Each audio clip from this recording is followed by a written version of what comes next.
Halo teman-teman, Assalamualaikum warahmatullahi wabarakatuh. Bertemu kembali bersama saya Mang Udin di channel Kebun Hidroponik. Seperti biasa, setiap pagi itu paling asik ya mengontrol dan melihat-lihat tanaman hidroponik yang kita tanam. Jadi di musim kali ini ada dua jenis tanaman yang Mang Udin tanam ya. Pertama kangkung sama caisim ya. Kangkung ini beda jauh usianya, tapi meskipun ppm-nya tinggi ini ya, udah sampai 1000 lebih, kangkung bisa beradaptasi ya, mudah-mudahan baik. Jadi ini caisim hidroponik, alhamdulillah sampai pagi ini usianya 25 HST. Rencana panen itu di 30 HST ya teman-teman. Jadi kadang-kadang saya sendiri tidak menghitung HSS-nya, tapi dihitung dari HST. Biasanya saya panen itu di 30 HST ya. Kebetulan ini baru 25 HST. Berarti ada 5 hari lagi dan Mang Udin sudah semai lagi yang baru sama pakcoy sama caisim ya. Jadi ini sedikit terlambat ya panennya. Seharusnya semai itu 15 ketika usia tanaman hidroponik kita, terutama sawi-sawian itu 15 hari, kita harus segera semai kembali agar nanti ketika dipanen itu kita bisa langsung tanam kembali dengan tanaman yang baru ya. Jadi ini caisim, ada juga barangkali dari bibitnya ini ada beberapa pakcoy ya. Ada berapa pakcoy itu yang pendek, tapi nggak masalah karena niatnya ini mau tanam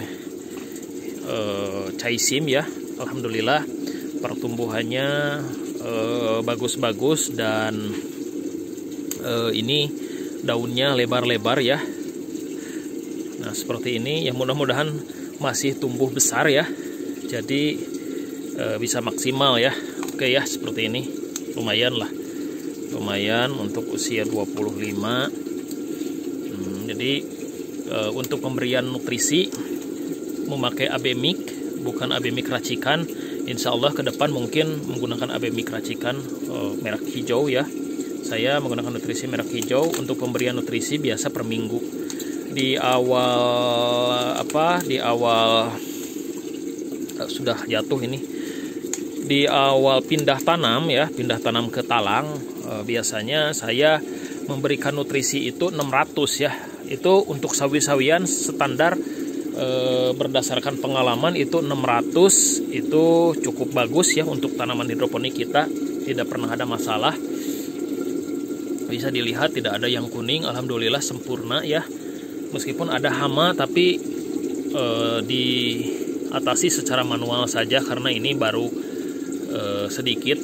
Namun untuk caisim ini terlalu lebar ya, jadi jarak per lubangnya terlalu lebar, ada 25 antar lubang, tapi lumayan tidak masalah ya, karena tadinya saya biar ideal ya gitu, biar ideal. Jadi untuk ppm-nya di awal itu biasanya saya menggunakan 600 ppm air nutrisi. Kemudian untuk air baku saya biasanya menggunakan, paling suka itu menggunakan air hujan ya. Air hujan, kenapa? Karena di sini air hujan itu pH-nya bagus, ppm-nya juga bagus, di bawah, kadang di bawah 20 kadang. Jadi cukup bagus ya. Mungkin di pedesaan jadi iklimnya bagus gitu ya, tidak banyak polusi, sehingga ketika digunakan untuk berhidroponik selalu saya amati itu perkembangan tanaman hidroponik kita dengan menggunakan air hujan itu paling bagus daripada air sumur. Kalau di sini air sumurnya kebetulan 300 ppm-nya, jarang menggunakan air sumur kalau ada air hujan. ppm di awal sekali lagi 600. Nah ppm berikutnya itu biasanya saya menggunakan penambahan 150 atau 200 per minggu ya. Nah kadang-kadang per minggu di awal tambah 200, melihat perkembangan tanaman gitu ya. Nah biasanya dalam satu minggu itu 2 kali atau 1 kali, kebanyakan 1 kali sih ya. Tapi kadang-kadang saya memberikan ppm-nya itu 2 kali. Jadi ditambah terus 150 sampai 200 ppm hingga ppm-nya mencapai 1400 untuk sawi-sawian. Kalau ppm-nya sudah mencapai 1400, biasanya saya hentikan. Karena biasanya ketika mencapai ppm 1400 ya, biasanya sudah menjelang panen. Dan seminggu sebelum panen biasanya saya tidak menambah lagi ppm. Tapi kalau misalkan air di tandonnya sudah surut, biasanya saya hanya menambahkan air baku biasa. Nah, ini untuk ya mengurangi ppm saja ya. Seharusnya seminggu sebelum panen itu saya biasanya seharusnya keinginannya itu hanya menggunakan air baku saja, biar lebih fresh gitu ya, biar lebih fresh di rasanya, jadi tidak terlalu terkontaminasi banyak nutrisi ya, karena ingin dipanen, ingin dikonsumsi. Nah, seperti ini penampakannya teman-teman ya. Mudah-mudahan ini terus membesar ya. Jadi ini untuk konsumsi pribadi ya, karena kalau kalau untuk dijual itu biasanya si konsumen meminta ukuran atau berat bobotnya itu sesuai dengan permintaan konsumen ya, karena ini untuk konsumsi pribadi. Jadi saya biasanya terus sampai 30 HST terus dipelihara sampai besar ya. Mudah-mudahan ini bisa membesar. Nah, ini pertumbuhannya juga macam-macam ya, ada yang besar, ada yang kecil gitu ya, bahkan ini ada yang patah seperti ini ya. Oke ya, ini cukup lumayan besar sekali ini, sampai jatuh. Oke ya, ini sistemnya sistem DFT. Saya memilih sistem DFT ya karena lebih aman lah ya.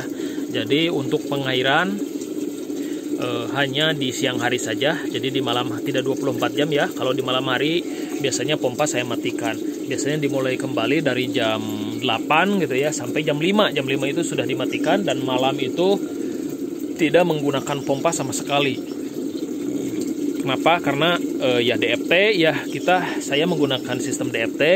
Jadi biasanya lebih aman ya, karena ada genangan meskipun pompa dimatikan. Biar lebih hemat listrik ya teman-teman. Ya oke. Ya ini cukup mudah ya, menanam chaisim ini cukup mudah teman-teman ya. Dan jenis sawi-sawian itu saya suka ya, ditanam dengan secara hidroponik ya teman-teman. Oke.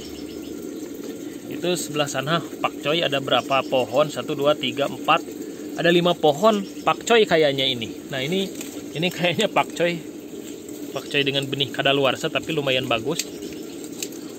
Oke. Nah, ini chaisim ada yang masih bontot kecil gitu ya.